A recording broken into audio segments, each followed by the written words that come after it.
ای ملت فلسطین آسوده باش کن جا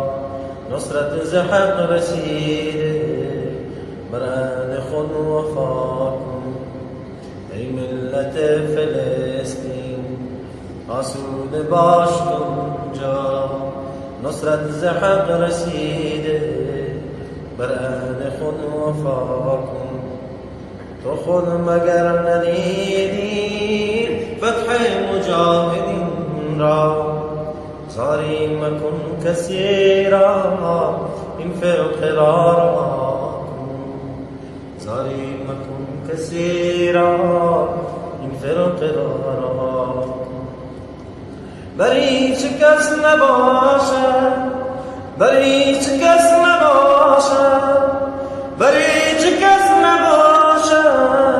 پوشیده حال روزه آید مجاهدین بار تو صبر کن دعا کن بر هیچ کس نباشد پوشیده حال روزه آید مجاهدین بار تو صبر کن دعا کن آید مجاهدین بار تو صبر کن دعا کن برخیز ای مجاهد این بار سوی اقصی جان عزیز خود را در راه او فدا کن جان عزیز خود را در راه او فدا کن در راه او فدا کن آنگونه کان مسیحی بر جای خود نشاندی این بار بر یهودی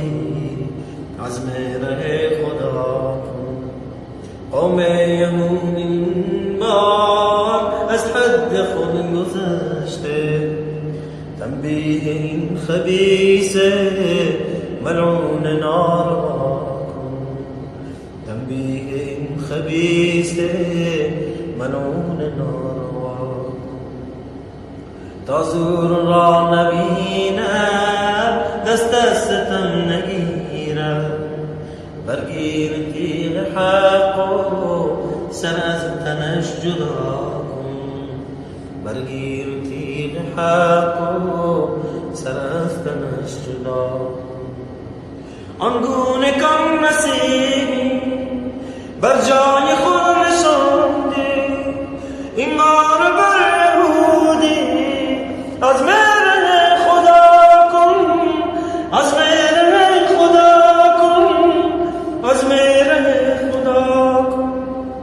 قوم یهود این بار از حد خود گذشته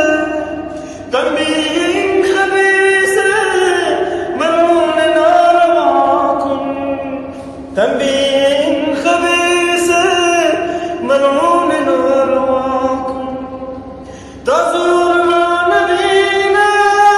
دست از ستم نگیرد برگیر تیغ حق و سر از تنش جدا کن برگیر تیغ حق و سر از تنش جدا کن سر از تنش جدا کن نام مجاهدان را تا بشنوند کفار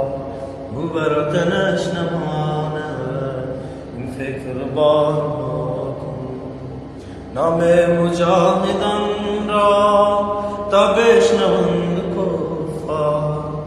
او بر تنش نماند این فکر بار کن او بر تنش نماند